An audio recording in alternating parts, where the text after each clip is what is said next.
Welcome to Automotive Insiders. I'm your host, Jason Stein. Great to have you back listening again with us on this platform. Procurement teams across the automotive industry are being asked to do more than ever, managing volatile volumes, shifting production schedules, inflationary cost pressure, and deep supply chain complexity. Yet most are still forced to operate with fragmented tools and disconnected data, reacting to the latest crisis instead of driving strategy. But what if technology could change that? Today, we explore how artificial intelligence is becoming a co-pilot for purchasing organizations, helping them unlock visibility, reduce risk, forecast more accurately, and make better sourcing decisions faster. Joining us today is Arkestro's head of automotive, Ron Coleman. He will share what's working today, what benefits early adopters are already seeing, and how AI can give buyers back the time they need to collaborate, negotiate, and prepare for what's next. It's a conversation about moving from firefighting to foresight and strengthening the supply base in the process. From the MEMA Annual Conference in Detroit, this is Automotive Insiders.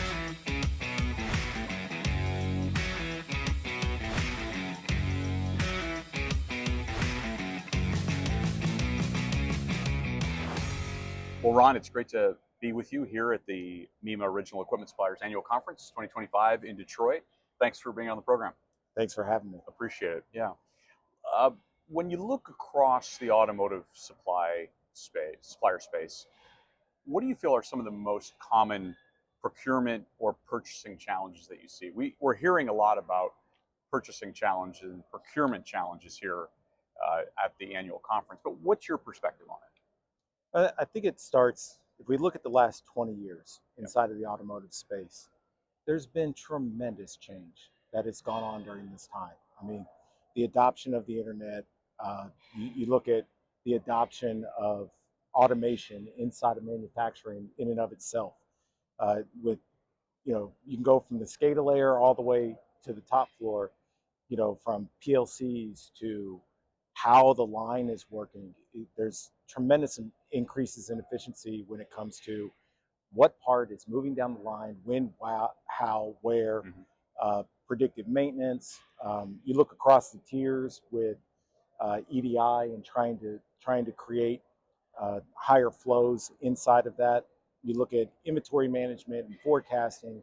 All of these different things have adopted tremendous amounts of technology to increase the demand and be more predictable with demand. And then across the ERP space and how companies talk to each other, you've seen an increase in demand. Like Toyota, it's done a tremendous job with their Keiretsu, right, and managing that particular problem.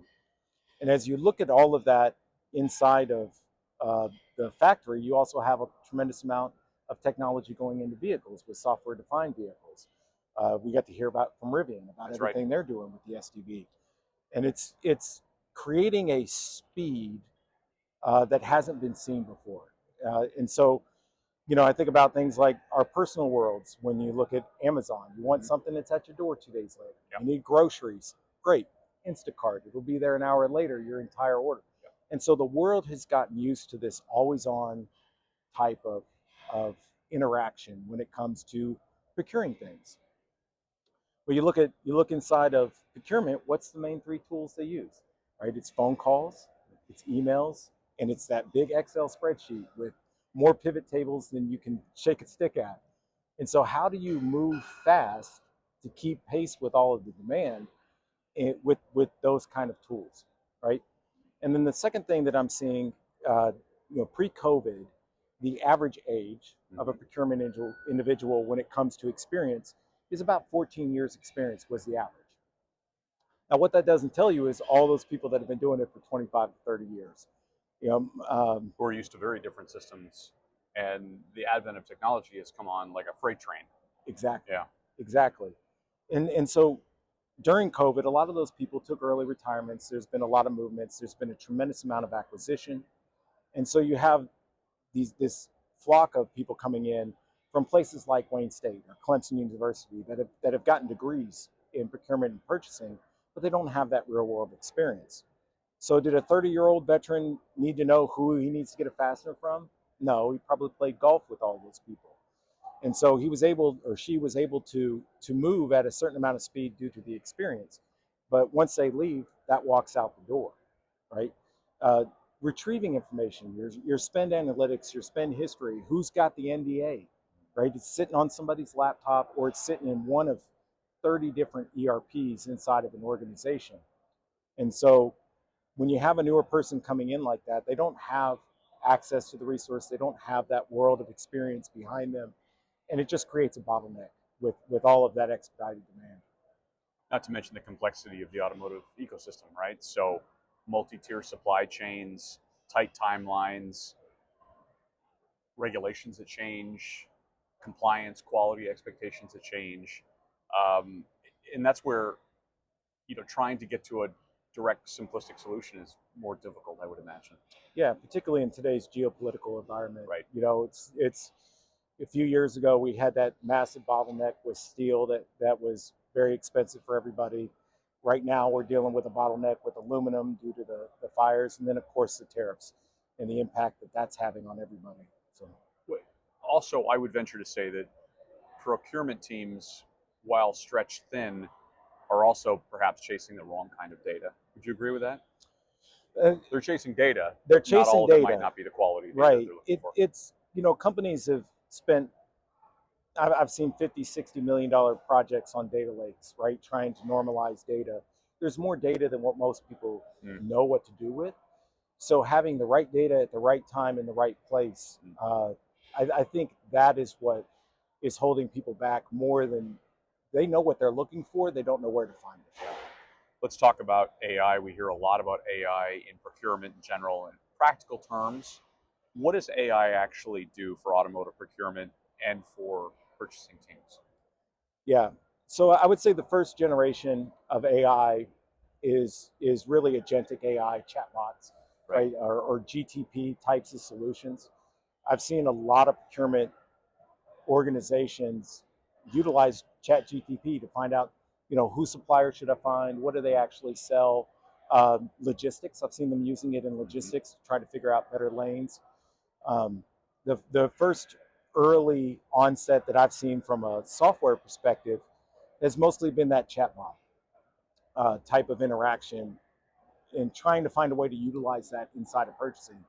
And I don't know how many places you've called where you call somebody up and some machine prompts you for 5 minutes before you can find. About every time. Yeah. And so when you're dealing with that stimulus response prompt kind of thing, yes, you can expedite some things, but it doesn't really solve the problem.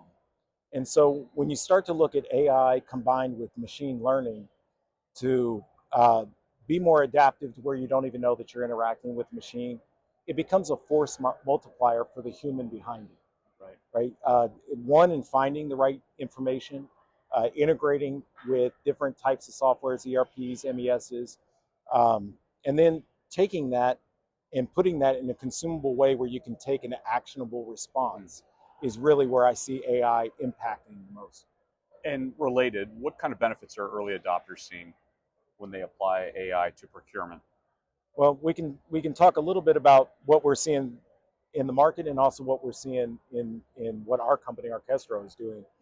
The first real impact that I'm seeing is around, well, it's going to be around three things: data management, efficiency, and cost savings.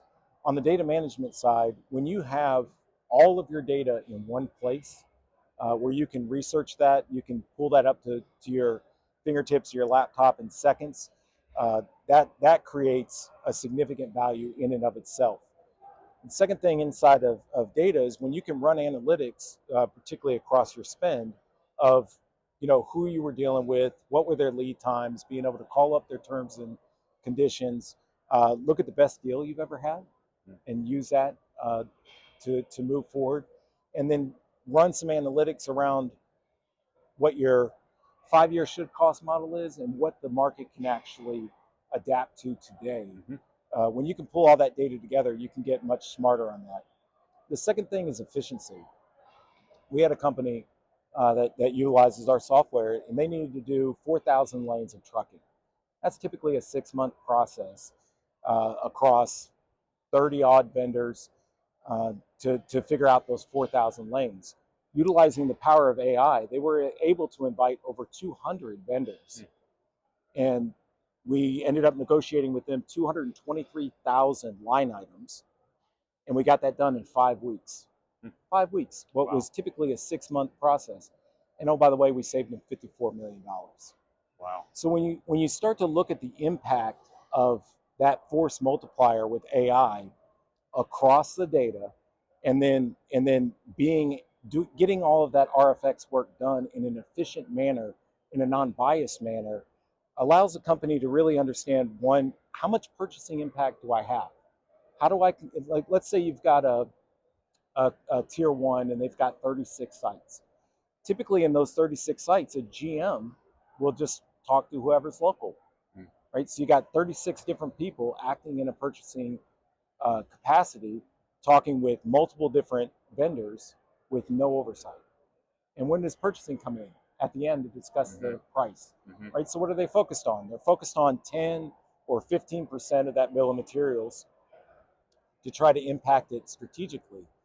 When you can bring purchasing to the table earlier and bring more spend under management and drive standardization, it helps us compete with countries like China, right, which are vertically integrating everything. And we must change the way we do business if we're going to move fast. And I think you would say, just as a final point, that clear business goals have to be articulated in the context of AI. Strategy's got to be articulated correctly, and you've got to integrate it into existing workflows in order for all of it to come together. Is that right? Those 3 parts. Yeah, and it's integrating it into the workflows. Yeah. The change management side of it becomes very difficult. People worry about their jobs when they hear about AI. And AI, in the procurement standpoint, you cannot replace a human, right? And that's not the goal of it. The goal isn't to get rid of procurement people. The goal is how do we bring more spend under management? How do we become more strategic? How do they get a seat at the table during the evaluation process earlier and earlier to provide value? And as you start to provide that value earlier and earlier inside of the evaluation process, you still have to have phone calls. You still have to have emails. You can't replace all that. And so bringing that spend under management then creates an environment where you can be more strategic. And then the last point that I had on that is the ultimate outcome of that is cost savings. Yep. Typically right now, what we're seeing in the world is about 3 to 5% in the automotive industry is a good job.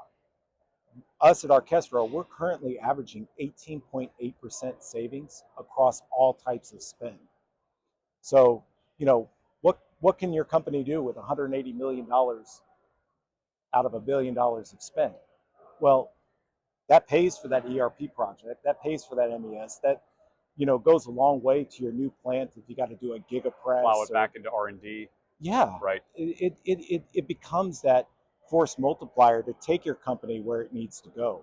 And that's what we're doing here at Arkestro is really impacting and being that agent of change. We got 26 patents pending. Right? There's nobody doing what we're doing. Right. And so we're working with a couple of major tier ones right now, have a good presence in Canada. We just started on the indirect side with one of the major Japanese OEs, and they're seeing double digits out to the market. We had Valvoline was a company, a customer of ours, and they had an increase on their earnings per share. And in their announcement of their quarterly announcement, they attributed Arkestro with increasing their earnings per share. I mean, this is real world impact that the automotive industry has just been right for. Wonderful. Ron, thank you so much. Appreciate you spending time on the program and for laying out a very complicated world, making it so succinct.